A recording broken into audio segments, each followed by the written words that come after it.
সবাইকে good morning. কেমন আছেন সবাই? আরেকটা নতুন ব্লগে সবাইকে স্বাগত জানাই।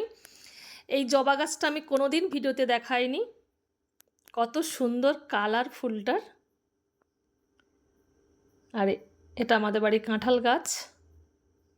গত বছর 5টা কাঁঠাল হয়েছিল। এবছরও ছোট বড় করে অনেকগুলোই হয়েছে। অনেকের মুখে শুনেছি যখন ছোট ফুল আসে সবাই হরমোন স্প্রে করে, বিভিন্ন ওষুধ স্প্রে করে, কিন্তু আমাদের গোড়ায় জল ছাড়ার কিছুই দেওয়া হয়নি। ট্রিটমেন্ট করলে কিন্তু অনেক কাঁঠাল থাকতো। ছোট বড় করে হয়েছে, দেখা যাক কয়টা থাকে। আজকের একটা নতুন গাছে জবা ফুল ফুটেছে। এবছরই লাগিয়েছি, বর্ষাকালে লাগিয়েছিলাম। বাসন্তী কালারের, কত বড় হয়েছে ফুলটা এবং কত সুন্দর দেখতে। অনেকগুলোই জবা গাছ আছে আমার।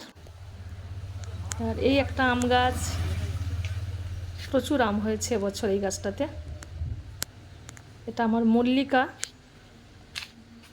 এই গাছের আমটা পাকে শ্রাবণ মাসে।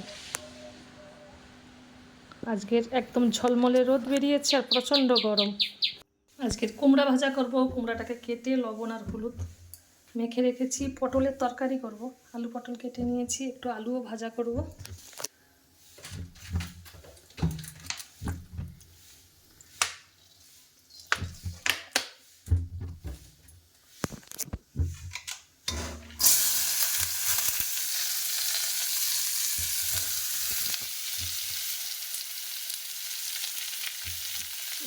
লবণ দিয়ে দিলাম, দিয়ে দিলাম।